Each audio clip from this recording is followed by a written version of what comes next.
ఒళ్ళు పులకరించాలి మాట వినగానే. కలలోని నామస్మరణ మరో చక్కని స్వామి అంటున్నాడు భద్రాచల రామదాసు స్వామి. అంటే ఎంత విశ్వాసం ఉండాలి భగవంతుడి పేరు.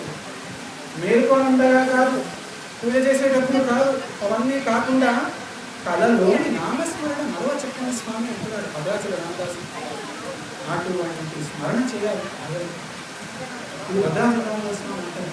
తుకారాం మహారాజు ఏకంగా అంటారు, మీరు ఏమి చేయాల్సి ఉంటుంది, భగవంతుని ఎప్పుడు స్మరించండి, ఎప్పుడు స్మరించండి.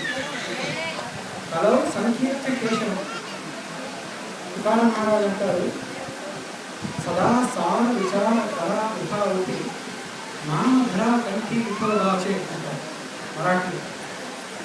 ఎప్పుడు మంచి చెడు ఆలోచించాలి, ఏది మంచి ఏ చెడు ఆలోచిస్తూ అలాగే మన లోపల కంఠంలో ఎప్పుడు భగవంతుడి యొక్క పేరు ఉండాలి. అటువంటి కృషి మనం చేయాలి. అలా చేస్తే ఏమవుతుంది అంటారు తుకారాం మహారాజ్. దయాచే చింతనే నిరసే సంకట పరాళ దుర్ఘట భవసింహు అంటారు. ఈ లోకంలో ఉన్న సంకటాలు కలగడం కాకుండా పరాళ దుర్ఘట భవసింహు అంటారు స్వామి.